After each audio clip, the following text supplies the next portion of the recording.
Okay. All righty, welcome.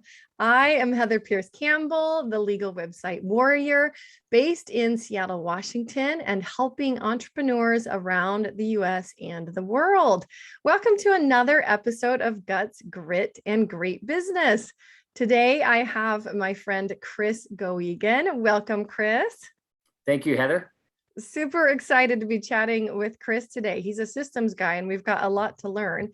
He helps people grow their business systematically, and he's got an engineering brain, so this will be super fun. So for folks that don't know Chris, let's introduce Chris. Chris Goegan is the creator of Engineered Marketing, builder of business growth systems. He's a dad. He's a Canadian in California. I love that. He is a hopeless Toronto Maple Leafs fan. Chris has worked with hundreds of business owners in 100+ industries, including with his friend Michael Gerber of eMyth fame and many industry leaders. He shows how to engineer your marketing and build client acquisition systems that work on any and every traffic platform and does not require you to be the magic. You just need 3 systems. Chris, that makes it sound way too easy. I'm thinking Right? Yeah, people are going to buy into this, but I know there's a lot more to it than that. Welcome. Well, thank you. Thank you for allowing me to be here, Heather. Yeah, absolutely. Well, I joke with every Canadian, like I'm a fan of Canadians. I practically live in Canada. Being in Seattle, I've been accused many times of being Canadian, and I accept. So Yeah. If you want to talk Canadian, you just have to throw in a good like holy smokes, eh? Like every now and then a good holy smokes. Oh my gosh, it's so funny. I actually have a lot of Canadian friends and a lot of clients there as well. And it's, I have met many of them at live events. And, the second they open their mouth, it's like, oh, yes, hello, you're Canadian. Right. So it's so fun. Yeah. But you're in California now. How long? Tell us a little bit, because I know we chatted beforehand, but tell us about your transition to California. Yeah. Well, I was, I've been out here for a little over 20 years now. And I still keep my Canadian accent up, my wife will give me a hard time if I don't. I chased after college, I was working for a few years as an engineer, and I chased a 5'3" blonde to California. Oh, that's dangerous. That sounds dangerous. Well, I caught her and she turned into a 5'4" brunette. And different girl. And she said, Naomi, my wife, now she said, she goes, Chris, marry me instead of her, and I'll give you beautiful children and a green card, and they say marketing, the offer is really important. So she gave me an offer. I couldn't refuse that. Like, how could I turn down the green card? Right. So here we are, we're married. It's 22 years later. She's kept her word. I got my green card, and we've got 4 beautiful children and a black lab scout, and they're on me to get another dog. Oh, yes, I know. We almost got the COVID puppy, right, at our house. Yeah, right. Yeah. We lost both of our family dogs a few years ago, and just to old age, but it was hard. My kids are little, and we walk the neighborhood, and we did that like a million more times during COVID. And our tour around the neighborhood is based on where all the dogs are.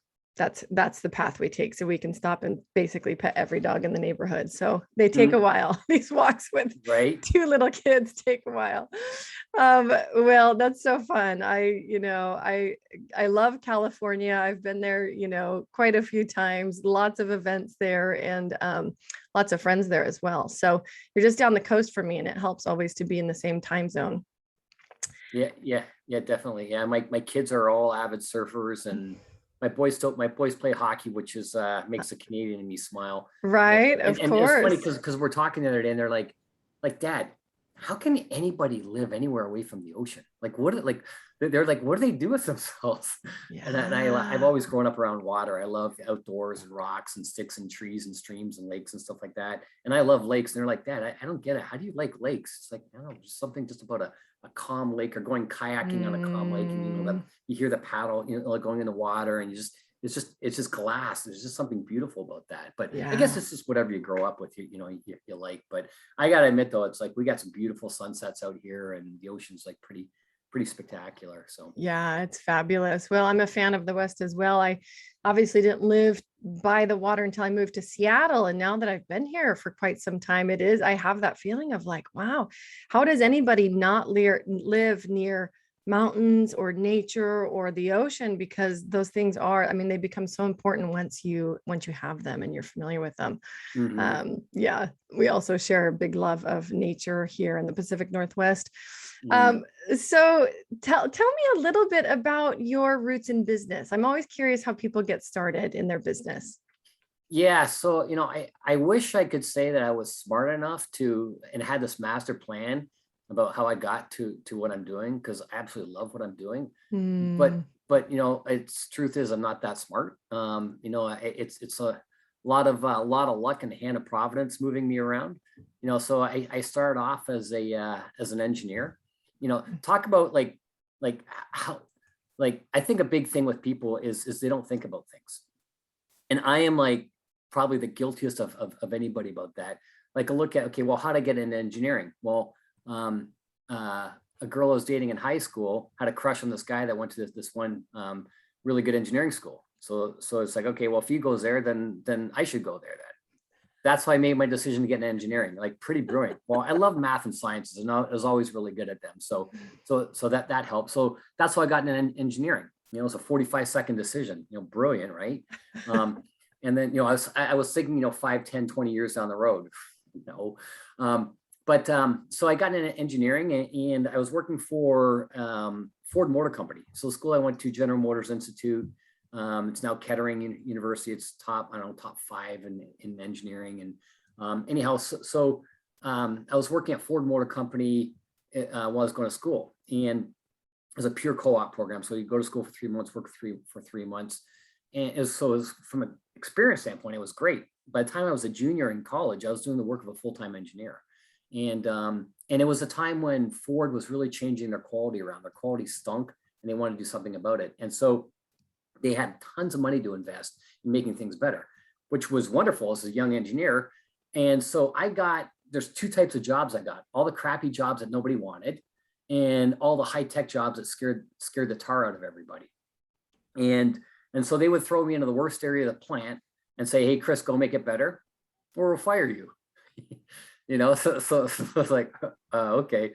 But I had, just like every step by journey, I had great mentors, who either felt sorry for me or came along and wanted to help me, and they helped me out. So as an engineer, we had to make, I was working in an engine plant, we had to make 1 million engines defect free every single year. That was our marching order. And so everything was, I grew up in a house that was like systems thinking. My mom was very much into systems. You'd come in, from the snow, you take your shoes off at the door, you line them up here, and your coat goes here, and everything was like systems. Like I said, but it meshed with my personality, so it wasn't that big of a deal. And then when I was working for Ford as an engineer, systems.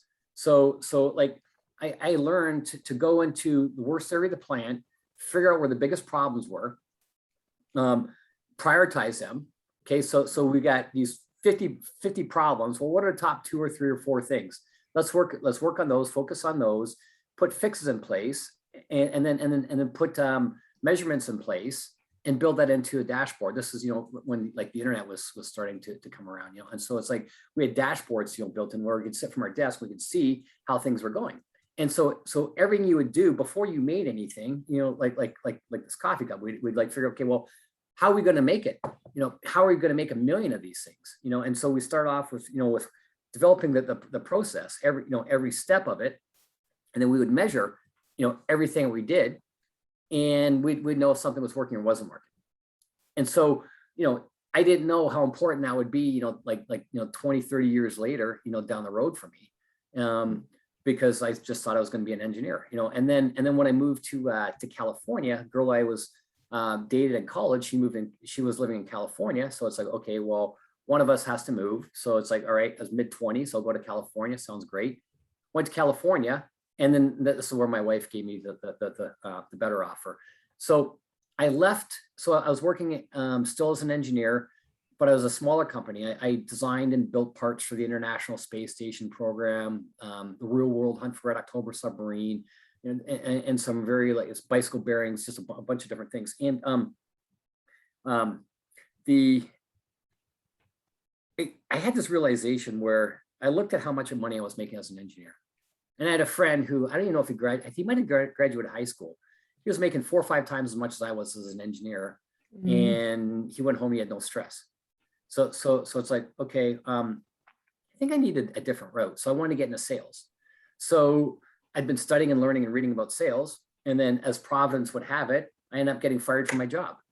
Thank you, universe, right? Right. And what was really weird was like, I got fired right after I won all these awards for productivity and improvements and all the stuff we did. And people coming down, it's like, Chris, I can't understand why they letting you go. And it was like I got whacked upside the head by a 2x4. Yeah. And it's just like, I don't get it, you know, and it didn't make any sense to me. Now it does, you know, life is always easier, Heather, like looking through the rearview mirror. Exactly. When you're going through, like looking through the front windshield, like you can't see God's hand at work, and in the rearview mirror, you can't, but out the front windshield, you can. Yeah. And so I got fired, and it's like I tried to get a job as an engineer. The only job I could get was in sales. And I was in sales selling what I've been using for almost a decade as an engineer. So I knew the product in and out. So I was like, well, great. How easy could this be? You know? So I started selling or not selling. And I learned that it's more than just about a product, that it's about people, you know, and why people buy and how people buy. Now with the internet, it's like how people buy online. And so yeah, I learned that I didn't know anything about people, but I'm so stinking determined and, you know, to give up. So I just, okay, well, my engineering brain can figure this thing out. Again, I had a really good mentor come along and helped me with sales and helped me understand sales and taught me why people buy and stuff like, and taught me about personalities and values and all the rest of this in selling. And so it taught me NLP, taught me persuasion, influence, negotiation, taught me all these different things, taught me how to use a phone. Because I'm a visual person, using a phone when you're a visual person is hard, and yada, yada, yada, on and on and on and on. So I made over 100,000 cold calls, and 100,000. Yeah. And I hated all of them, but about 3. You think after a while you get used to it. I never got used to it. I hated it, but I needed to do it. So quick question for you. I want to go back to that transition and the job loss. Was that a real challenge for you at the time? I mean, I know you described it as a 2x4, so obviously it was a surprise. Well, let's put it this way. It happened about 6 months before I was supposed to get married. You know, well, not supposed to, before we got married. Yeah. You know, so it's like, all right, we have this wedding coming up and I have no job. You know, and it's like, okay, well, you know, and I want to provide, you know, and so how do you know, like, what do you do? Yeah. You know, and then I started in sales, and like I said, I thought sales would be easy because I knew the product so well. So I would go in and I had to make 100 in-person face-to-face appointments every month. That was part of my activity quota. That's a rough transition if you haven't been in sales. 5. So if you look at, you know, like I had to do, like, one day was an office day. So I do 5 face-to-face meetings a day, 4 days a week. Gosh. Or no, 100 a week. No, so it was 5 days a week, 4 weeks a month, 25, 100. Yeah. So every day I had to do 5 face-to-face meetings. And that was thinking hard. In my meetings, I'd sit down with somebody and they'd be like, they'd want me to quote some parts for them and quote a system for them. And I would look at their system, look at the parts. I'm like, you know what, you're using the wrong parts. Your system's, it's not going to work. It's going to blow up. It's going to fail. Here's what you really need to do. And they'd thank me very much. And I'd never get an order. You know, giving them too much information. You're just fixing it for them right there. Yeah. And you know, years later, it was, you know, about 20 years later, you know, when I was talking with my good friend, Michael Gerber, you know, we're talking about how hard it is when people start a business. They're not business owners. They're people who have an entrepreneurial seizure, meaning it's like, I should just do this for myself. You know, I'm working, and, you know, I'm doing computer repair, and, you know, I get paid $20 an hour and the company bills $150 an hour. I know where it's going and it ain't coming to me. Right. I should just do this on my own, you know? And then, so they figure, well, I know how to do the work. So I know the business. So, you know, and Michael says, you know, that's the biggest reason why, you know, like businesses fail is because they have this entrepreneurial seizure. And the big, the big problem is that they don't realize that when you're good at doing the work, you're a technician. Right. You don't have the knowledge or the skill yet to actually build a business. For most people, that's not a natural talent or body of knowledge. You know how to do the work. Yeah. And so which is great, but when you're looking to sell and market that, you can't do it as a technician. You have to take your technician's hat off. And I tell people, just tell your technician just to go sit in the corner. He's not allowed to talk unless you ask him a question. You know, and then you have to go to work on the sales side. So that was a really difficult transition for me, is learning, you know, about how to sell. Yeah. And it was also probably the greatest thing that ever happened to me. Like it's the biggest blessings in my life came from the biggest setbacks and the biggest failures in my life. Oh, well, that, you know, the topic of sales, and I'm just going to pause here 1 second. My kids are having a really hard time in the background. Give me a sec. I'll be right. So the topic of sales, Chris, and your experience in learning sales, I think so many people can relate to the initial pain of that experience, but like in business, we all end up having to learn a thing or two about sales, especially if we have to, especially if we are a smaller entrepreneur, meaning that, you know, we don't build a huge team where other people handle sales for us. And, you know, even if we're building teams, we still have to understand sales. But the body of clients that I work with are usually smaller businesses, solo entrepreneurs, or entrepreneurs that end up developing small teams, building small teams, right? They're folks who really care about their work. They are not necessarily building a company to spin it off and make, you know, tens or hundreds of millions of dollars. They want to do really meaningful work, but they end up having to learn, just like you're talking about the Michael Gerber approach, you know, all of these other things in order to build a business. Mm-hmm. Yeah. And it is a struggle and a challenge to learn that. And it can be really frustrating too, you know, because it's like, you know, so I'd mentioned of the 100,000 cold calls, like I hated them. Like I hated it. I couldn't stand it. And so every day I would have to get up out of bed knowing that I had to go do a day's work that I hated. That's 100,000 calls. I mean, that's a lot. It's a lot. So waking up in the morning, imagine waking up in the morning and it's okay, I got to make 50 to 100 cold calls, people I don't know, and you don't want to do it.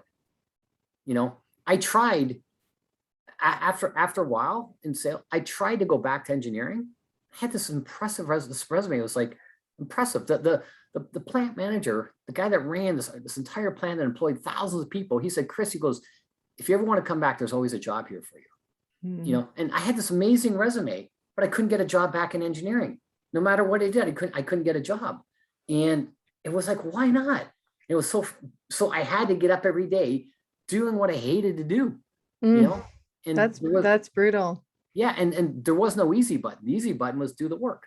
And so looking back, like I said, it was a blessing, you know, it's like, I'm sure, you know, and just learning just to be comfortable in my own skin, talking to people.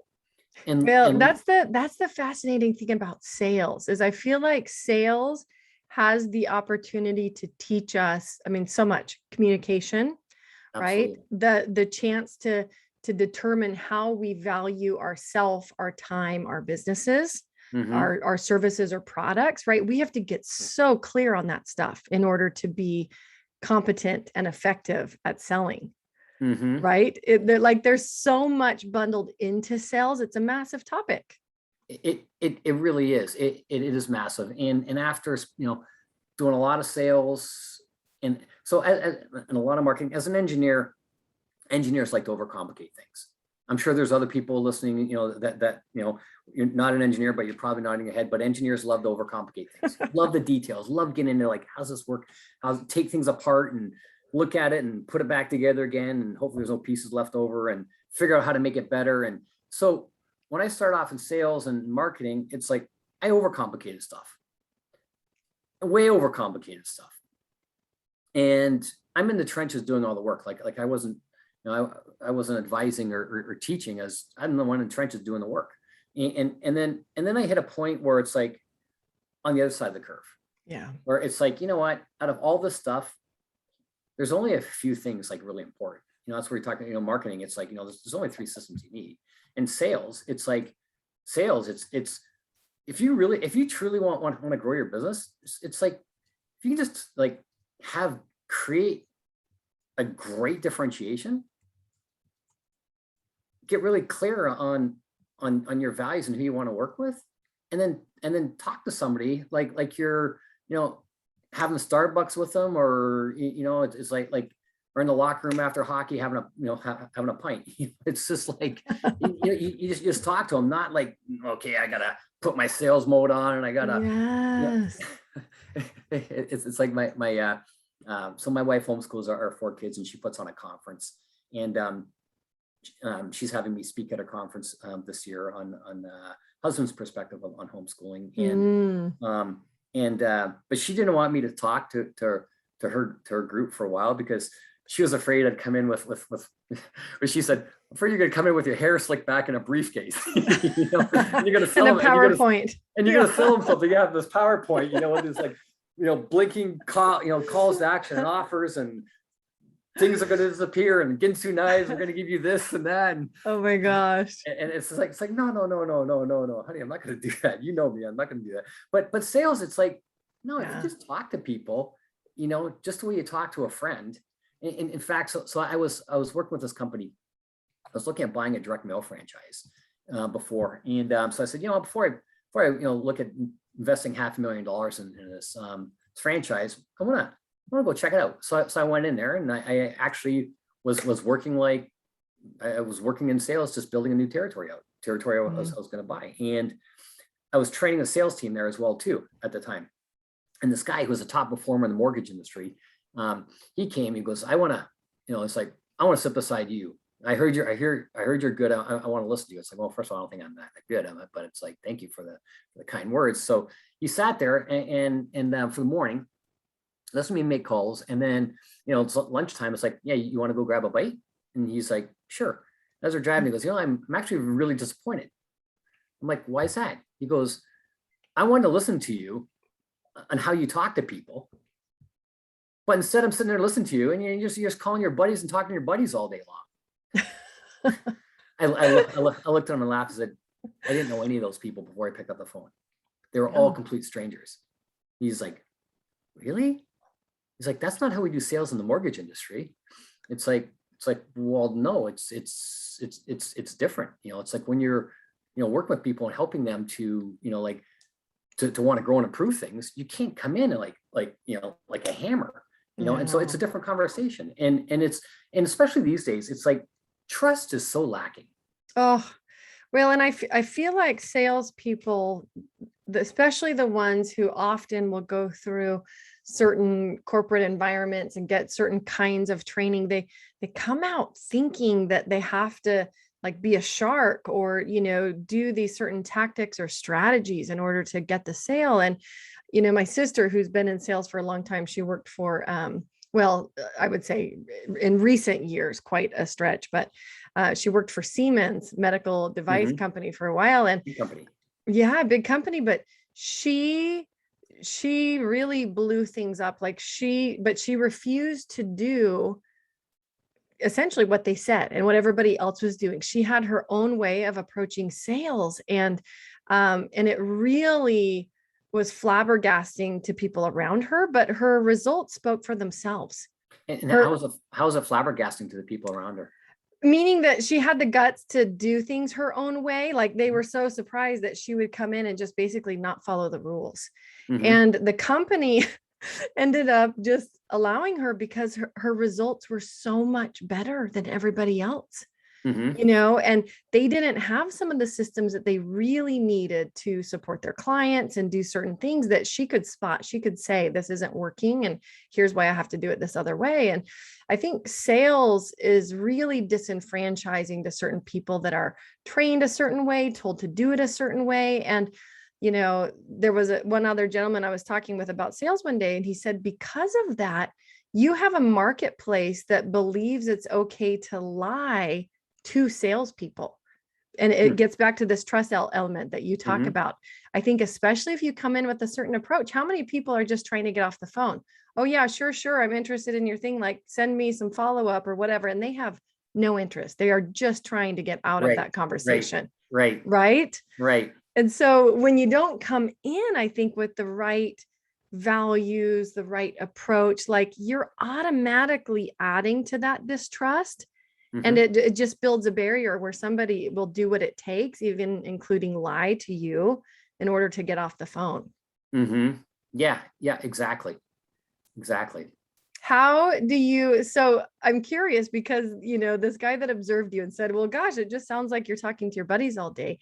How did you find a way to so quickly establish trust? Questions. Questions. You know, like if you're, and I always tell people, it's like, if a friend is having problems with their marriage and they want to talk to you about it, and you're sitting at a Starbucks having a cup of coffee, like, are you going to tell them all the things they need to fix? Or are you just going to like start asking them questions? Like, you know, like, well, okay, what's going on, you know? And then, you know, allow them to talk and just ask them questions, you know, okay, wow, well, you know, have you thought about this? Have you thought about that? You know, like, you're just going to ask questions. And so when you take an interest in people, like, they trust you more, you know, but you got to come in though with a mindset of like, I truly want to help this person. Right. And if I can't help this person, then we shouldn't work together. You know, exactly. And so like, if you're talking to somebody, or my business, like talking to somebody, you know, they want to, you know, grow and scale their business. Everyone says they want to grow and scale their business. Everyone that sells stuff says, yeah, I can help you grow and scale your business. It's like, blah, blah, blah, blah, blah. It's just, to me, it's just, you know, like, well, you know, what are your goals? You know, what do you want to accomplish? You know, and then so we got a series of questions, and it's, and people always just tell me, it's like I love Michael Gerber's, like, something he said to me, and I popped up on my website. He says, like, if trust is important to you, you know, like, you know, talk to Chris. You know, and so to me, it's like, you know, I only want to sell. Well, actually, it's like, I think that we should work together. If you think I can help you, and I think I can help you. Yeah. Right. If it is, then we should work together. If it's not, we shouldn't, you know, so let's talk about you know, like, where you are, talk about your goals, your dreams, your aspirations, what you want, talk about your constraints, talk about the problems you're having, talk about different things you tried, talk about what's not working, talk about what you think the solutions are. And then, you know, and we're having a great conversation. Yeah. You know, I'm curious because I feel like there's a point even before you get to some of these important questions where people in sales, and let's be clear that if we're an entrepreneur of any kind, we're in sales, you have an opportunity to like help break down the hurdle or the little block, because as soon as somebody feels like, oh, this person has an interest in, you know, whatever, some business exchange, how do you get, because I feel like people can be really prickly or bristly right up front when they realize like, oh, this is a sales call, right? How do you approach it even before the questions so that people are willing to participate with you in a genuine way through the process of that conversation and those questions? Yeah. So I have this thing called the attention amplifier. And so I've observed in people, this is through the 100,000 cold calls, thousands of meetings with business owners. I've observed that there's this thing, it's just natural. So I call it the attention amplifier, where people will give you 1 second. And this is true whether it's like face-to-face or with any marketing, online marketing, any, you know, offline marketing, any type of marketing. It's people will give you 1 second. That 1 second will buy 3 seconds.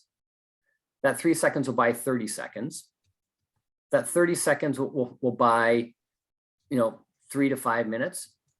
That 5 minutes will buy you 15 minutes. That 15 minutes will buy you an hour.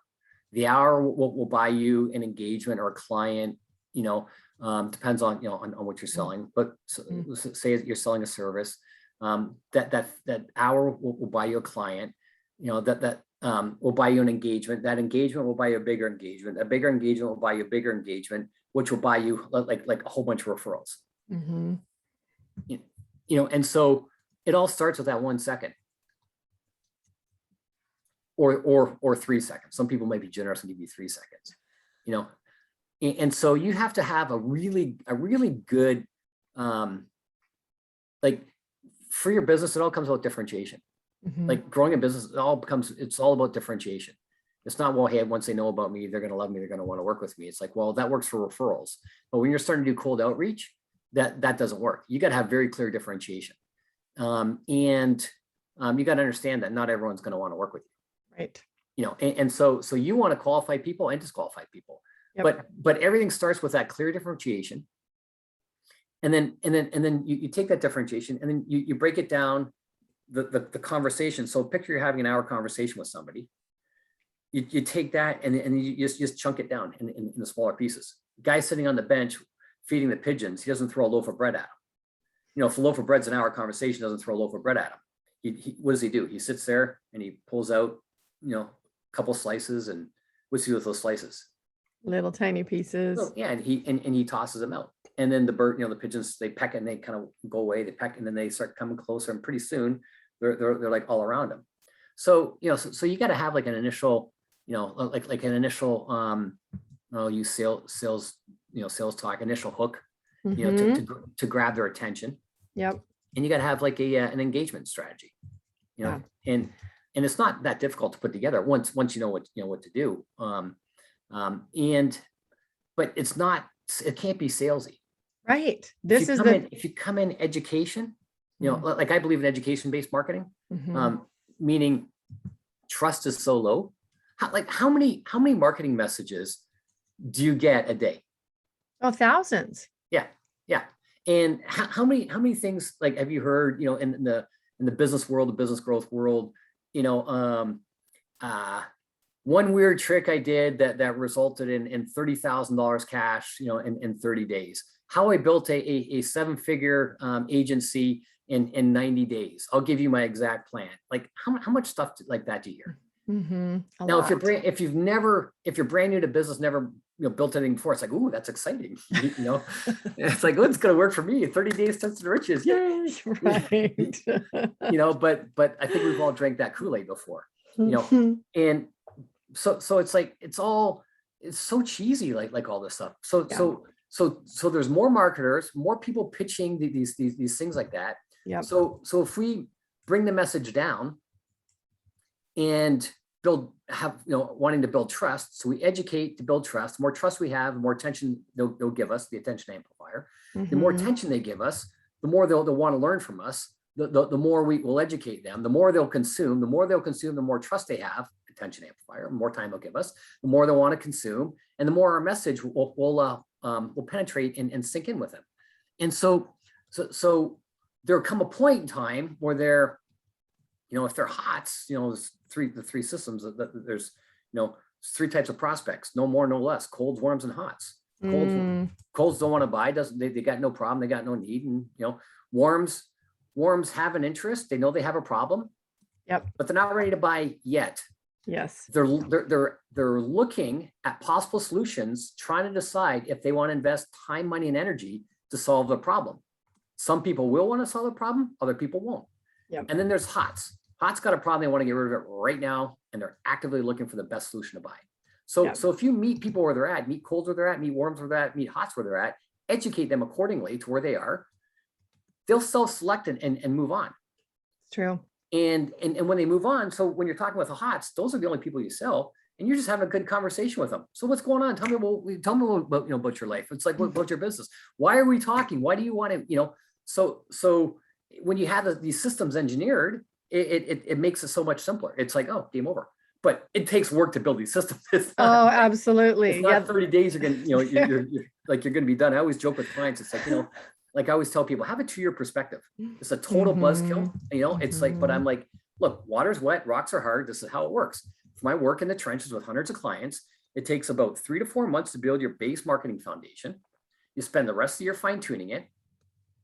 And in that year, our metrics show companies should have 25 to 200% growth in that year. And then, but what we're doing is we're building our systems, keyword systems, because we're building it so we don't have to do all the work. Like, you know, people listen to this. If you couldn't work for 3 weeks or a month or 2 months, or decide to take the time off, what would your business look like? Right. Most people would really be in a hard place. Yeah. And can you limit your workday to just 5 hours a day, 4 or 5 hours a day, and that's it? You know, if you can't, then you obviously don't have systems. Yeah. You know, and so, but with systems, you have a business that will work for you rather than you slugging away in a business where wake up in the morning, man, everything depends upon me. I was talking to somebody, they're like, Chris, it's like our business is doing really well, but I'm exhausted. Yeah. If I don't do things, nobody eats, nothing happens, and it's getting tiring. Yeah. You know, and so, yeah. And so with the systems approach, you build a system. So I say three months, build your core foundation, rest of the year to fine tune it.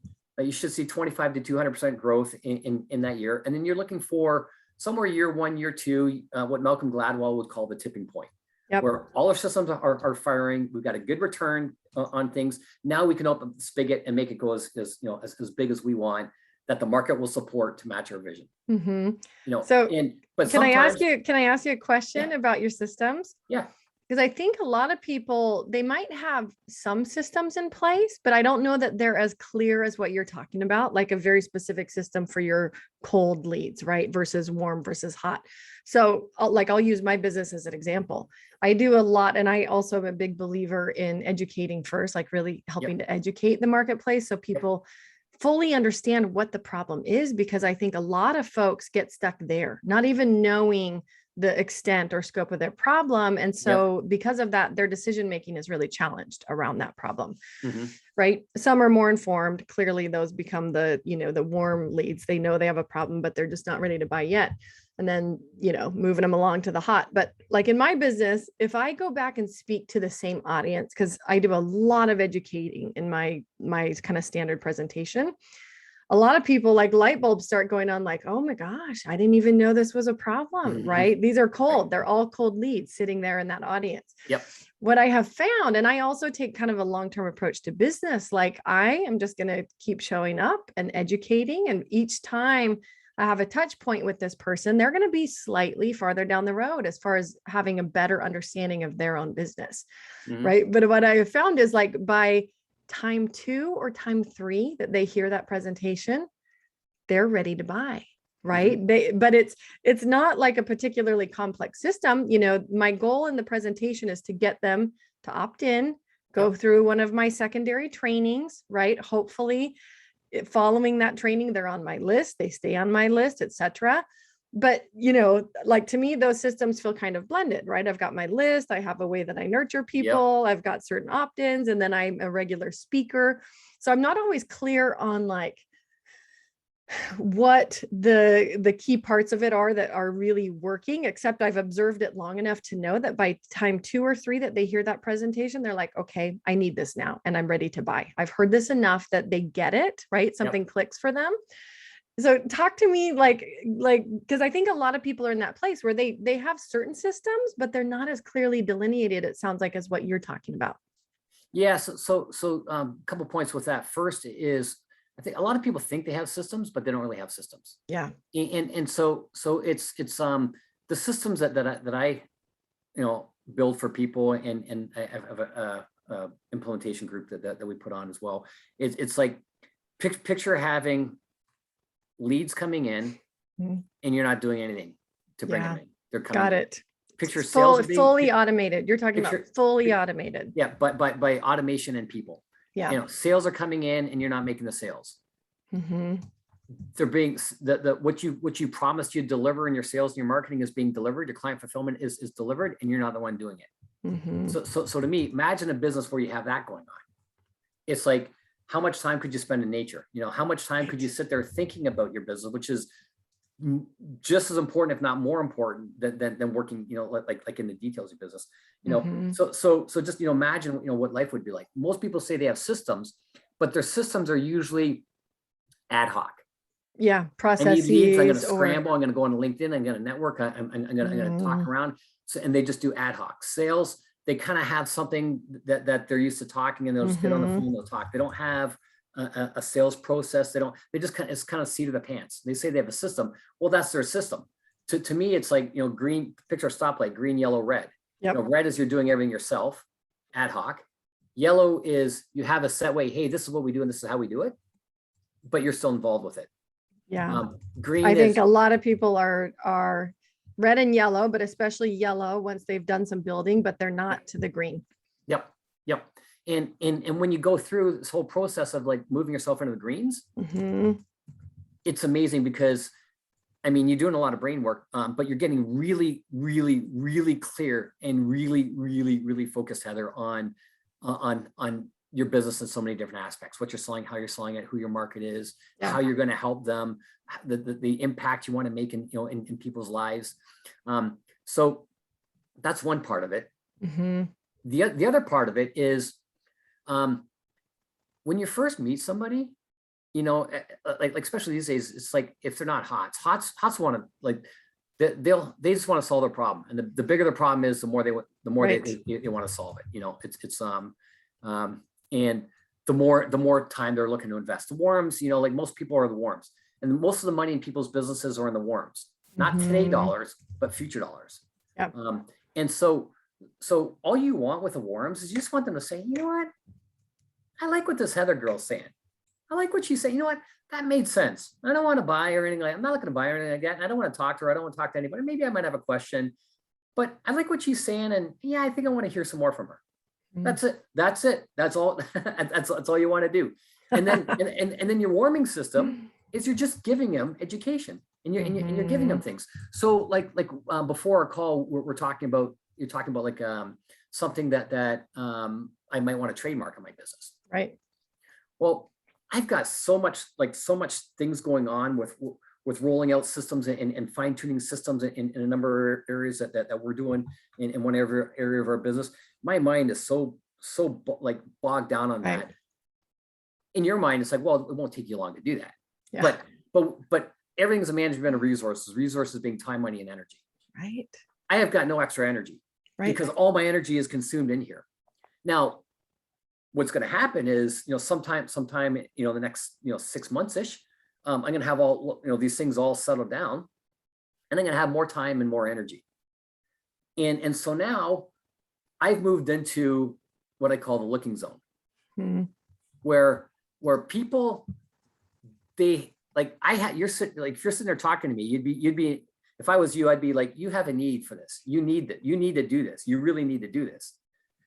But in my mind, I don't want to do this. Right. Not right now. Not yet. Yeah. So most people are like, oh, this person will be great, or this person really needs this. Well, if they don't, need and want are two different things. And so what happens is the warms, they go through a life event. Even the colds do this. They go through a life event that'll put them in the looking zone. The greatest example of that is how many people are looking to lose weight right now? Not that much. I mean, well, maybe, but post-COVID, I'm laughing. Post-COVID, I think a lot of people are. Post-COVID, yeah. So, but calendar-wise, it's like when's the biggest time when people lose weight or want to lose weight? Right before weddings, before big events, probably like class reunions, all of those kind of things. Those are all really good things, and then we've also got January 1st, right? Oh yeah, New Year's, right? Totally. So, but all those things like weddings, like reunions, stuff like that. That's a life event. So they're sitting there, they're eating their pint of chunky monkey at midnight. It's like, we've done a lot of that in the past. But it's like, holy crap, I got this reunion coming up. I put on a few pounds since college or high school, and I need to do something. So now all of a sudden they're in the looking zone. A week earlier, before they got that invitation, they weren't. Right. A life event happened. They're now in the looking zone. Yep. And so I need to do something. So then they start looking, well, what should I do? Should I do run? should I do Peloton? CrossFit. I've heard a lot of people doing CrossFit. Now, they look at, oh, that's not for me. How about walking? How about what, so they go through all these things that they could do. So they're actively warms now. They're looking at different solutions, trying to figure out if they want to invest time, money, and energy to solve this. And so they have this life event, they do research, and then they're trying to figure out, hey, I want to solve this. And then they decide that they want to solve it. Now they're hot. Now they're looking like, so like this trademark thing, I am so busy with this. It's just too much energy for me. It's not for you, but it is for me. Yeah. And 6 months from now, life event changed. I got, I'm where I want to be with, with these systems. Now I've got time and energy, and it's like, hey, Heather, it's like, I like to talk to you about. That's where you get these phone calls. Hey, I don't know if you remember me or not, but we met at this event.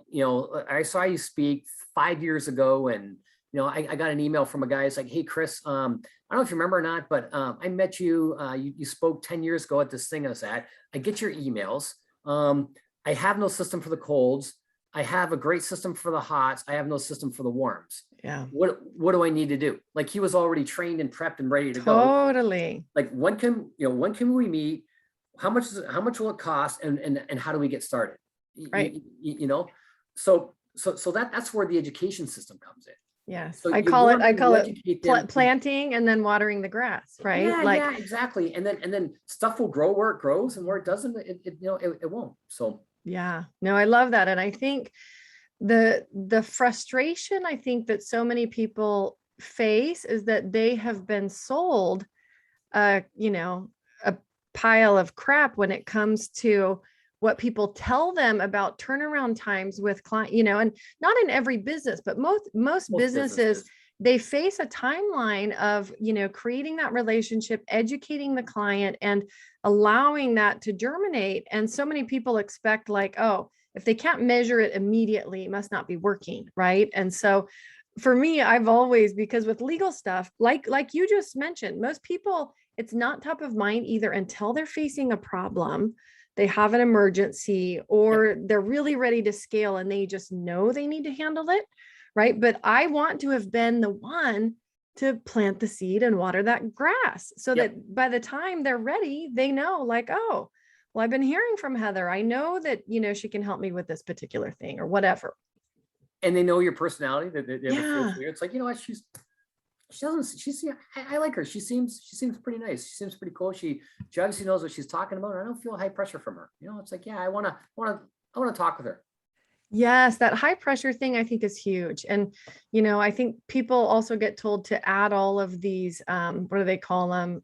I can't even remember right now, but ways to put pressure on the sale, right? Like time urgency or limited quantity or all this stuff, especially in the online world of business, where it's like, my approach is that if you just empower your client enough with the right information, it allows them to make the right decision for themselves. You don't have to do that pressuring. Amen. Yep. Because whatever's going on in their life will like that pain that they have, people will move more to get rid of a pain, especially like in the legal world. There's move to and a move away from. People don't move to, like, it's like, buying legal services is not a fun and sexy thing. It's like going to the dentist. Right? I gotta like rearrange my sock drawer, take the cat for a walk, get root canal, all these other things first, and find a lawyer. That's right. It really is more of a pain motivated action for sure. And so life will help to accentuate the pain. You can obviously, like, that's what we want to do. In marketing and sales, we want to push on that pain, because the greatest thing we can do for people is to help them make a decision. Yeah. And then whether the decision is to move forward or to not move forward, the best thing we can do is help them, because somebody has a pain that's going to get worse and make their life worse. Yeah. The best thing we can do is help them make the decision to face that pain and decide if they should, like, actually get rid of that once and for all in their life, or just deal with it. You know what I mean? So there's going to be a certain number of people listening that are like, oh, poke the pain. Like, how many times have you heard that? Right. And I think that there are ways that it can be done ethically and, in alignment with, the integrity that you have in your business versus unethically. I'm curious if you would be willing to talk about that, right? For folks that are kind of stuck. And I'm going to pause us before you answer that question. My daughter is crying upstairs. Give me 1 second. Yeah, go for it. All right.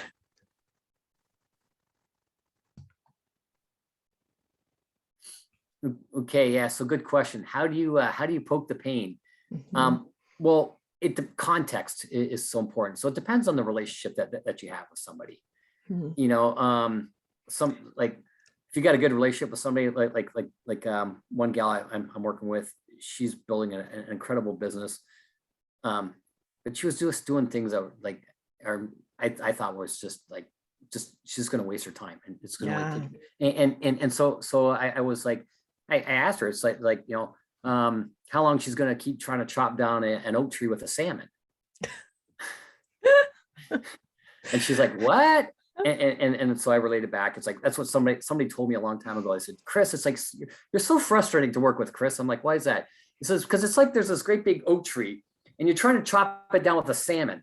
And I come along with this sharp axe. And I'm like, here, you want the axe? You're like, no, I got this. And you're whacking away with the salmon. It's like, it's just, you're so frustrating.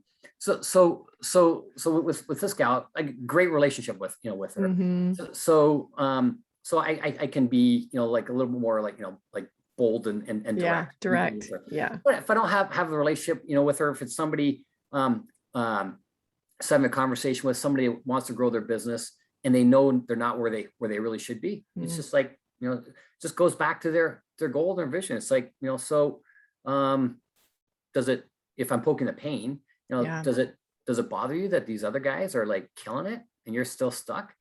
Mhm. Do you ever think about that? Does that ever weigh on you? And me, it's like if you say anything with a smile on your face, you can say anything. Well, I do appreciate the humor and being able to like poke the pain a little bit with Yeah. humor. I have an example of that. But I think what you said initially about if you're really committed to your service and what you're doing, you do have to remind people of the pain, right? And for folks that are feeling like, oh, poking the pain is out of integrity because it feels high pressure or whatever. No, like what I hear you saying is it's actually reminding them of like the outcome that they want and how they're not going to get it with their current tools. Yeah, everything's back. My opinion, everything's right back to their vision, to their goals. Yeah. What do you want? How come you're Yeah. not there? What do you think it's going to take to get you there? Well, did you have you solved that? Have you fixed that yet? Mm-hmm. Do you have a plan to get Mm-hmm. to get you to where you want to go? Nobody ever hires me, or nobody ever joins my class, Heather, because they wake up in the morning, oh my gosh, Chris is such an amazing guy, I can't wait to give him money. Right. Like, no, the only reason why people come to me is because they have a problem that they can't get rid of on their own. If they could get rid of it on their own, they would rather do that. They can't. Now they're looking to like hire somebody, to help them, Yeah. like away. So it's like, well, so to me, it's like all it is. It's like so simple. It's like, Heather, it's like, where are you? Where do you want to go? How come you're not there? Yeah. Well, what's your plan? I don't have one. Would you like one? Yeah. And then if they keep putting you off, it's like, okay, well, did you solve that yet? Did you fix it? Did you figure it out? Do you have a plan yet? No. Okay. Do you want one? Yeah. Well, when you plan on getting one? I don't know. Right. It sounds so I'd simple when you put it that way. I'd like Yeah. one now. Well, what do we do? Okay. Well, let's hire me, and we'll put that plan in place. So it becomes, if you just make it not about you, because I think a lot of people, like, they feel pressure because it's like they feel they need to say something. But if you Yeah. just turn around to questions, it's like, and it's about you. Like, what do you want? What are your goals? Where do you want to go? What's your plan to get there? Yeah. And they'll be like, I don't have a plan. It's Yeah. like, Well, it's like, would you like a plan? Heck yeah, I'd love it. Okay. What do we do? Here's what we do. right. The other way, which, so that's like one-on-one. The other way, which is, and that's always the best, is like just ask them questions, bring it back to back to their dreams. And that's why the initial conversation with people, you got to go back to like, what do you want? I want to help people like build a great business. That's it. Helping good people build great businesses. That's all I want to do. And so I want to know where they want to go. Where are you? Where do you want to go? And everything goes back to there. Doesn't matter if it's today, 6 months from now, 12 months from now. We say we're working together for 4. It's like, Chris, it's just not going as fast as I want. It's like, well, remember we talked about longer term perspective. Yeah, but it's like, well, what's your plan? have we got results? Yeah. As we move the needle? Yeah. It's like, well, what was your plan before? What's your plan going to be now? And let's talk about that. But if you don't have that, and you're sending out like emails or like group education, group, it's just group education. It's like, it's just, you talk about stories. Got off a call with somebody that they're not growing. Here's the biggest reason why they're not growing. Here's the top 5 reasons why people aren't growing. Life is short. Send them a motivational, like a motivational video. And it's like, and so it's I would say that learning to be able to poke people's pain, and I don't mean that in a salesy way. It's like coming from a caring concern, like I want to help you, coming from love. It's like, I think you should just get comfortable. Well, and I agree. And when you say that coming from love, it really is a true statement that's where we should be coming from in our work with people, right? If we don't love our work, care about our clients tremendously, like we are just not going to be of service to them in the way that we could, and including when we're really clear about they're either yes, the kind of client we should be working with, or no. And I'm really clear with folks, like if you're not the kind of client that I should be working with, I'm just going to tell you, right? Because I care that you have a fit that's right for you, and that I have the fit that's right for me. Yeah. I was, and like, I was just thinking about like, one of the dads I know from hockey, he just had a big heart attack. And if I'm having, he's fine. But if I'm having lunch with him, and so he's made all these lifestyle changes, went to Looking Zone, massive lifestyle changes. Right. And if I'm having lunch with him, and he's ordering like fries and heaping butter on pancakes and stuff like that, would I not say anything? Would you, if you had a good friend, would you not say anything to them? Right. No. It's no, because you care about them, right? Yes. It's like, and so don't make it about you. Just if you care and want to help them, don't make it about you. Make it about them. Just ask questions. Should you be eating that? You think it's like, with what you had, you think that you should have that? Right. Well, and I was working with a copywriter, like, and when you described the experience of like poking it, but from a place of love, like it brought up this scenario for me. We had done kind of this initial chunk of work together, and he was like, okay, so what's your plan for the rest of it? Right. And I was like, well, and I kind of talked briefly about what I thought I could do myself. And he's like, okay, that's awesome. You're eventually going to be a great copywriter. Right. And the irony of that, like in a really funny but loving way, hit me in the face. Like, no, my goal is not to be a copywriter, but clearly the plan that I had just told him about, he's reflecting back to me like, that's pretty ridiculous, because it takes a lot of time to become a great copywriter. There's a difference between writing and writing for sales, right? Yep. So like writing copy that converts, online, different beast. So anyways, I laughed, but it was very much one of those pokes from a place of love. Like, oh, that's great. Eventually you're going to be an awesome copywriter. Yeah. I was like, oh, that's awesome. That's awesome. That's not my plan. Right. Right. Yeah. That's a great example. That's awesome. Totally. Anyways, well, Chris, it's, you still, I'm going to say, make it sound, so easy. I understand that it's not easy. And so the timeline that you laid out of like building the foundation, creating the systems, doing the work to let those systems build, and create the results for you. Talk to us, in these final minutes about how you walk people through that process. Yeah. So quick comment where you said, make it sound so easy, but it's not easy. Yeah. It is easy. It's easy if you have the right, if you have the right support doing it. If you've hiked a mountain, 10 times, how about 100 times? How about 1,000 times? If you hiked a mountain 1,000 times, it's easy. Like the walk may not be easy, but it's easy. Like, how to do it, right? You've done something enough times. No, this is how you do it. So I've, I'm sorry, what was your question? No, my question was to walk us through a little. I love squirrels. My question was to walk us through an example of like how you take your clients through that process, right? I mean, break it down just a little bit more so that for somebody going like, I think I might need to investigate Chris and see about these systems, right? For the colds, warms, and hots, and what this could do for my business. Like, dig into the details just a bit about what that process looks like with you. Sure. So there's two ways that people work with me. Is we got the private client work, which I've been doing forever. We have a 99% success rate on private client work that we've done. And I've just refined that, and engineer, and never content. How do we make it better? How do we make it better? It drives my wife crazy. I've had to learn to dial that down at home. It's like, she makes there, it's like, honey, if you added like a little bit more cumin to this, a little bit, she's like, you want dinner? It's like, right, it's hot, hush. it's like, so I dial that down at home, but it's like, so I refined it. Mm-hmm. And then, so what I go through is a set process I go through, and I'll share just the core basics of that. And so the set process I go through, and what I've done is I've taken that set process that I go through, and I also teach it in a workshop. But it's actually, I'm not teaching, it's an implementation workshop where it's like small business owners that want to grow and scale their business, and they can't grow.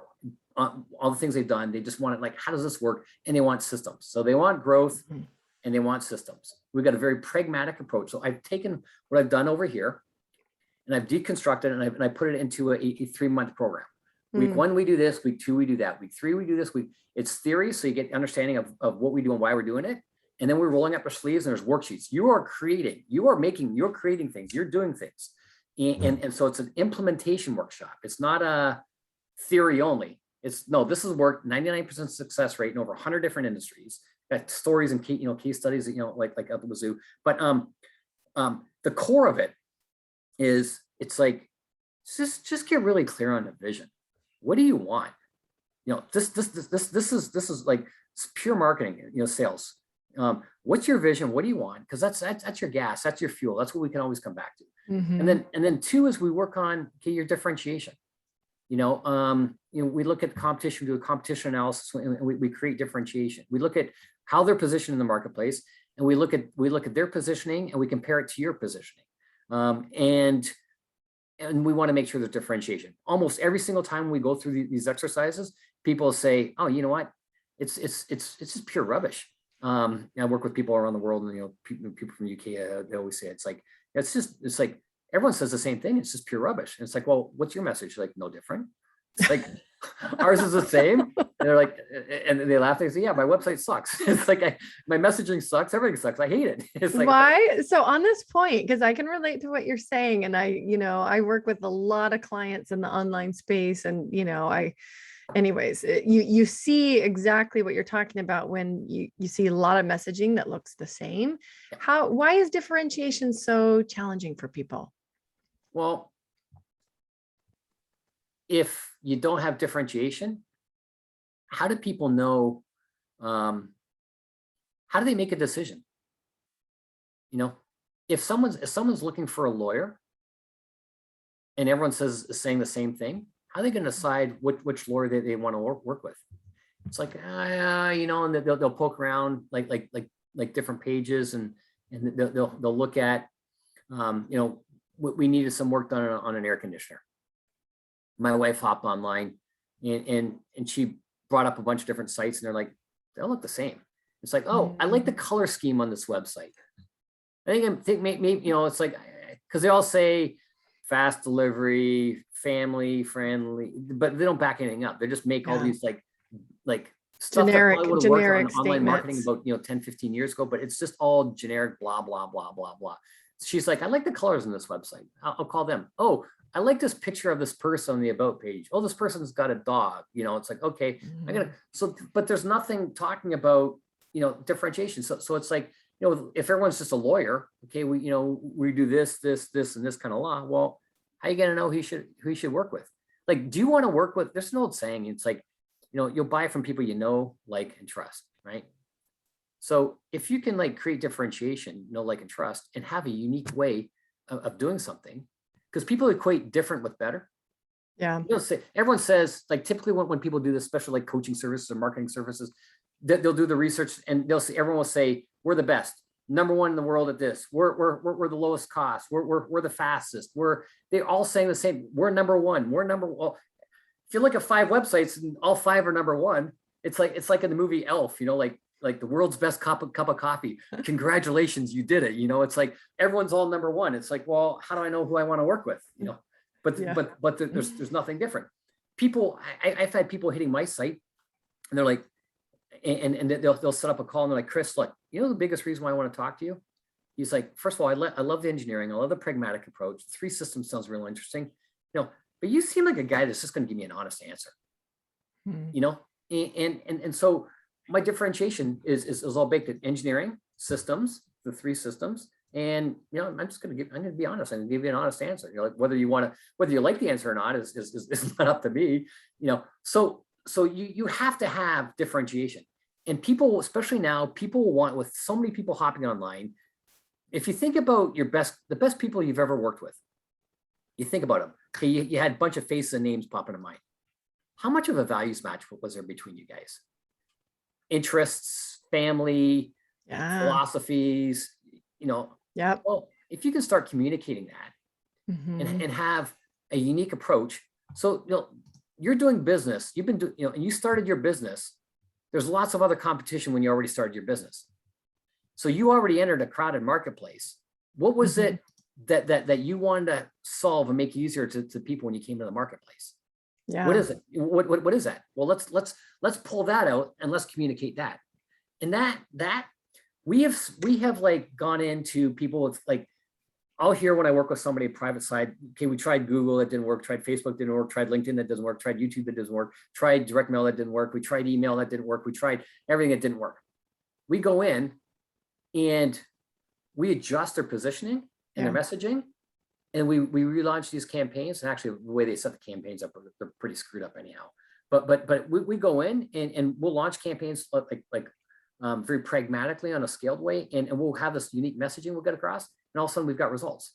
It's like magic. It's like, you know, the engineer, the technician in me is like, no, it's not magic. It's just like, if you have a clear different way. So for me, engineering, if you want growth and you want systems, you want an engineered, pragmatic, step-by-step approach, no fluff, no hype. There's 3 systems we're going to build. That's it. This message is going to resonate with an audience, or it's going to like, it's not none of this like pounding the chest stuff, you know, $50 million in 50 days, you know, not like none of that. So you're going to resonate with that message, or you're not. And then you're going to like my personality. So that, first of all, that message is going to grab your attention. It's like, hey, then you're going to listen to me, watch a video of me. You're like, hey, this Chris guy, I like what he's saying. Or it's like, you know, he kind of, the whole Canadian thing turns me off, or he talks too much, whatever. So, but you're going to resonate with me, or you're not. If you're not, you're going to go away somewhere else. Great. But you're going to resonate with me, and you're going to resonate with me, and you like my message. You're going to want more and more and more. Your trust is going to increase, and you're going to eventually want to have a conversation. You're going to get emails from me educating you. You're going to be like, oh, that's why that didn't work. That's why oh, that's what you do. Oh, I get it now. This guy was like pitching me this, and I didn't realize that. I get it. I see. So having that differentiation, so clear vision, clear differentiation, and we take that differentiation and we build what I call the Royal Gorge. If I had longer, I would talk more about it. Real short version of it, you can look it up online. Royal Gorge is a client went on vacation and showed me pictures of this massive gorge, kind of like a Grand Canyon type of thing. It's like huge, and it's like impossible to get across one side to the other side. And then there's a bridge across. So the Royal Gorge, we set the Royal Gorge. Where are you? Like where's your prospect now? They're on one side of the Royal Gorge, stuck, pain, frustrated, you know, hate, irritated. They want to get across the other side of the Royal Gorge, happy, joyful, life is fantastic. I am kicking butt and taking names, and we are like smoking. I am living the life that I always thought I could, you know. So they want to get over there, but they don't know how to get across. Well, we've developed a unique methodology called engineered marketing that will get you across to that Royal Gorge. So we help people set up their Royal Gorge for their business, where for your specific audience, you got we've got a unique way to get them across that Royal Gorge with your unique process. So vision, differentiation, set up a Royal Gorge for your unique process, and then we just win them over with education-based marketing. We build a system out for colds, we build it out for warms, we build it out for hots. And the reason why we're not focused on traffic platforms is when you've run an ad before, you've run a marketing campaign before, Heather, when's the last time Google sent you a check? Right. Does Facebook send you a check? It's like you open the mail, there's a check for $10,000. It's like from Facebook. It's like, right? Who who hires you and who writes you checks? Right. Clients. Clients, right? Yep. So let's not build stuff for traffic. Let's build stuff focused on people. Let's focus on people who are colds. Let's focus on people who are warms. Let's focus on people who are hots. Let's focus on people. If you're standing in front of a room talking to an audience, of 100 people, you're going to have people in that room. You're going to have 3-4 people in the room that are hots. You're done. And they're like, give me your card. We need to talk. Can I book a time in your calendar right now? Totally. You're going to have people go back to your information table. It's like, hey, this is kind of cool. Some questions. Can I get some information for you? And you have other people that they'll be like, where's the, I thought we got lunch with this. Right. Aren't we on break? Aren't we on break? Right. Totally. So you've got a way intuitively how to handle each. Well, if we set that up using technology and systems, we set it up to handle the people, and then back to the attention amplifier, we plug in different traffic sources, and the different traffic sources that help people self-select whether they're hots, warms, or colds. And we just let them self-select, and the system just runs and just churns, and you're in the green for lead generation, lead warming, or lead closing, and fulfillment. You're in the greens. You've got a system that can operate without you, if that's what you want. No, I love that. And I mean, there's so much in your process that we could dig into. I love in the beginning where you talk about differentiation, as well as the importance of expressing your values in the marketplace, talking about, even what makes you an individual, right? And there's actually a term for that. I heard somebody teach on this topic before, and it's called multiplexing. The more that you can multiplex, where people are having a variety of connection points with you, the way more likely they are to have trust, to relate to you, to feel like, oh, I want to go sit down and have a beer with Chris, because now I know he's a dog owner, he's got kids, he's Canadian. Like, they start to figure out like the ways that they can relate to you, which makes them way more likely to actually want to continue walking down that path, right? And I think a lot of people at the front end of business can keep it, for lack of a better term, way too dry, way too non-personal, way too businessy. Does that make sense? It does. Yeah, no, and that's a brilliant point, Heather. It's like, I just tell people, it's like, you know what? We need to make you 3-dimensional. Yeah. You're 2-dimensional. You're saying what everyone else is saying.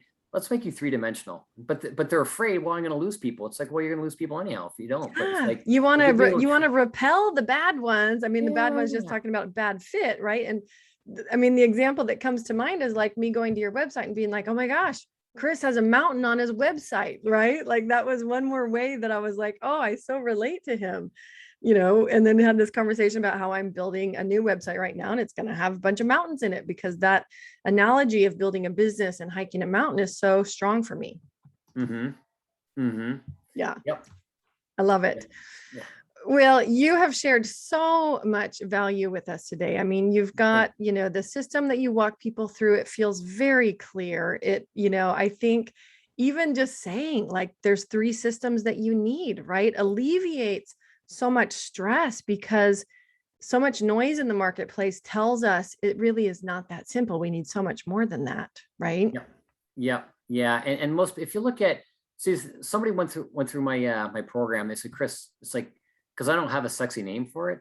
It was like, Chris, it's like, you should call this like the last program you'll ever need.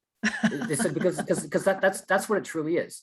And they're like, I thought I knew marketing, but now I really get it. And it's like, where the heck were you 3 years ago? And because when you understand, like positioning and, setting up your rural gorge and then your attention amplifier, setting that up, you're setting up your 3 systems, then everything clicks. You're like, oh, I get it. I get why that program didn't work. I get why this didn't. Oh, I see it. And then you're just like, okay, this webinar program, I need that, or I shouldn't have gotten that. It's like, that's not going to work for me. Or it's like, oh, that's what I need to do to make it work. And all these different things that are out there, you see exactly how they plug in, because this is a system based off of people. Cold, they have cold interest, they have warm interest, they have hot interest. Now, all these other things, 5-day challenges, webinars, email marketing plans, Facebook things, you see how they plug in. It's like, oh my gosh, this makes total sense. I get it. But most people, and I want to empower people. I want people to, because in the marketing education world, one of the things that really irritates me, Heather, is that it breeds on insecurity. the 5 things you must know, the 3 things that if you don't have, you do, the 10 things to grow your business. And it's like, well, that's great from a marketing standpoint. It breeds insecurity. And I want people to be confident and secure. It's like, no, this doesn't matter. Because I've been through this so many times. Like, this doesn't matter. Yeah. Videos. Here's a great example. Videos or websites. People want pretty websites. But websites are usually built by designers. Yeah. And more important, and videos. People want videos. How many seconds between cut angles, and what should my lighting be? Well, you know what? If you're selling a service, none of that matters. What matters is that you got a great message, you know. And I've done tests on this to show this, you know. And it's like you can have a dimly lit room giving off great content. People are like, man, it's like, yeah, the quality's not that great, but man, this is so awesome. I want more. I want more. Right. Yeah. Well, and all you have to do is know somebody in the marketplace who has a crap website or virtually like none of the stuff that other people feel like they need to have, and they're killing it in business, to realize like, oh, it is really about something else. It's about people. Yes. Yes. People. Yeah. If you can help people and clearly communicate how you help people. You don't even need a website. I know. I mean, not that I'm poo-pooing a website. I'm in the middle of building a new one myself, but it's, you know, there's so much truth to the fact that people get so busy. I call it like waxing the outside of the vehicle, that they're skipping all the insides. They haven't even built the motor. They don't, you know, they don't have a foundation. They don't, you know, whatever the equivalent is in car language. They're just, you know, waxing the pretty outside of the car, and there's not much else. And like, you know, my thing is like, why not have both, right? Yeah, yeah. Totally. Most people, they've got the wax on the outside of the car. It's nice and shiny, but they don't have the inside. It's flat. It's not saying anything. There's no differentiation. There's no personality. There's no heartbeat. There's no connection. There's no nothing. Yep. So, yep. So, well, no, I love that. I think you've got a fabulous approach. I love that it's system oriented. We all need systems, you know, for folks that are sitting here going, oh my gosh, I'm still working too hard. I thought I had systems, and now I realize like what Chris is talking about are systems that run without me, that would allow me to take vacation, to work fewer hours in a day. I mean, that's really the takeaway, right? That's and Heather, forgive me for interjecting. One other thing with systems, and I'm gonna poke pain here on it, is without systems, when you're in your 20s, you got tons of energy. Yeah. 30s, you still have energy. You get towards, you know, later in your 30s, energy starts going. You start hitting 40, it's like, you know, you get through your 40s, it's like, you know, you hit 50s, and it's like, you know, but there's gonna be some point in time for, you know, if you don't have systems, there's gonna be some point in time where you're gonna wake up and you're gonna say, I don't want to do this anymore. Right. That energy trade-off is no longer worth it. It's like, I don't want to do this. I don't want to hustle. I don't want to do this anymore.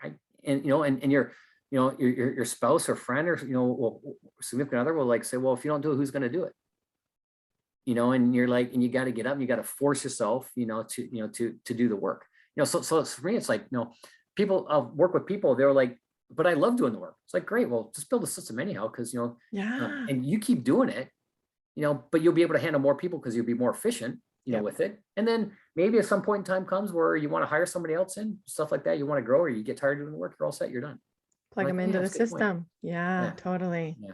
Yep. No, it's so important. And I do agree. I think people recognize that pain that you're talking about, where one day they're like, man, this is too much or too hard, or I want this to run without me. Right. And that's the goal for a lot of small businesses. Yep.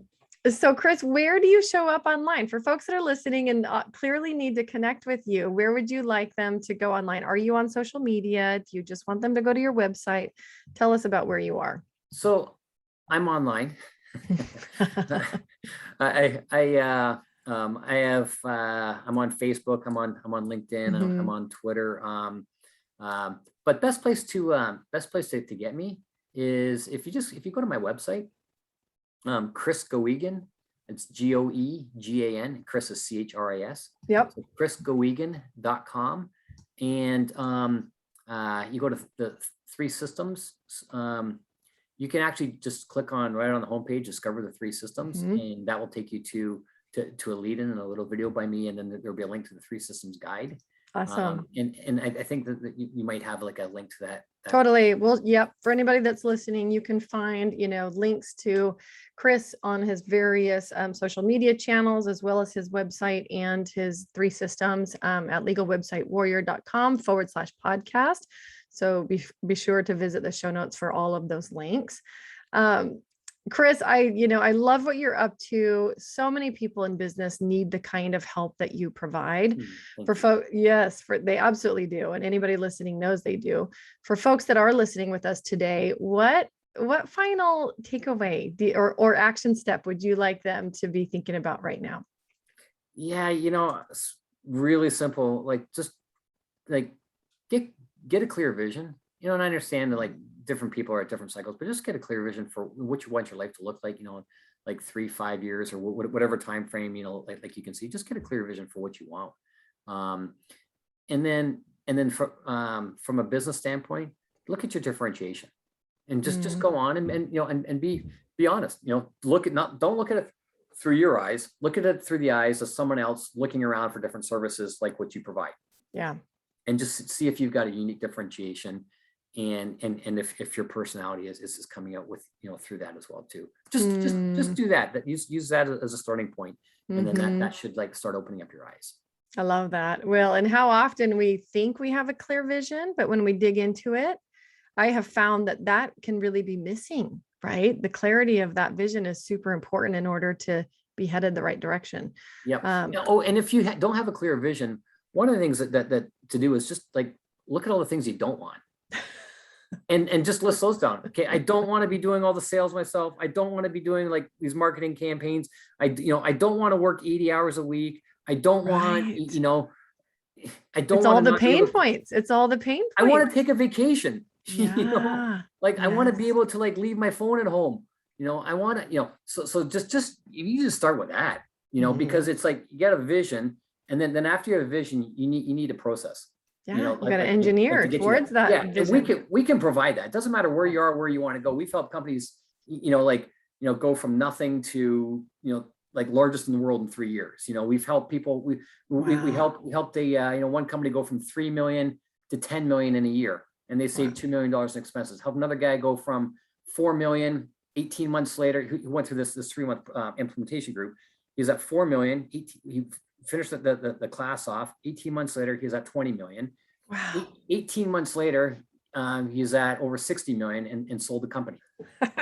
This is the lawyer in me coming in and saying results are not typical. I'm not saying you can't get them. Well, no, results are not typical. Yeah, big disclaimer saying no, but they're not. But results are typical based off work that somebody puts in. We have a very high success rate, very high. But you have to be willing to do the work and stay the course. If you don't, you're not. Like we have a guy that like was nothing, cold track. He like needed business in the worst time. Small guy. 6 weeks later, cold traffic made $135,000. It's like so to me, these results are typical. Right. Right. When you have these things in place. Now, obviously, with the numbers are going to be different with everybody. Yeah. But I don't take any private clients in, or I don't take anybody in this program unless I think they're going to get results. Yeah. And so when you do the work, it's like it can become typical. You know what I mean? It's like, I understand from the lawyer standpoint, but if you want to lose weight, if all you do is sit on the couch and eat chunky monkey and bonbons, you're not going to lose weight. If you want to lose weight and you start eating healthier and you go for walks, well, results aren't typical, but there's a pretty darn good chance you're going to lose weight. Right. Exactly. You got to do the work. Totally. From. No, I love that. And those are great examples. I think they're very eye-opening for how systems can support our businesses. Chris, so good to connect with you today. I appreciate your time and sharing your brilliance and expertise with us. I hope we have the chance to connect again soon. Thank you. Me too, Heather. Thank you for allowing me to share. Absolutely.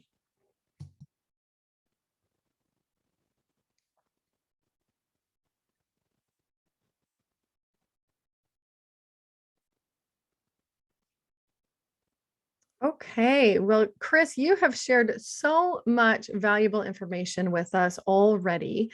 I think I'm going to be splitting this episode into two parts. So today we are going to wrap up where we're at in the conversation. Be sure to join us for the next episode where I get to finish the conversation with Chris, digging a bit more into his approach on how he walks people through setting up the right systems in their business, making sure that they have foundational pieces of their business in place around their core values, around their messaging, around their differentiation. You will love part 2 of this conversation. So thank you for joining us today. Be sure to pop over and leave a review, leave some stars. Let us know how much you appreciate guests like Chris, who have so much value to bring. And then be sure to pop back on and join us for part 2 of this conversation.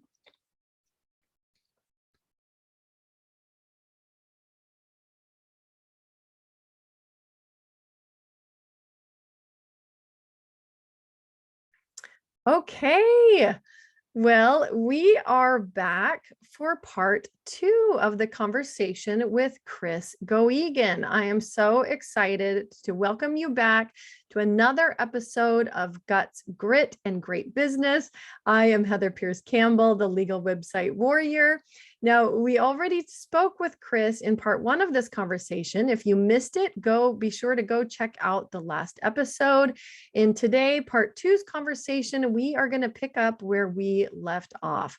Chris has shared so much value around sales, around the importance of differentiation in the marketplace. There's so much that we have covered, but we're so glad you're back with us for part 2. Welcome to Chris.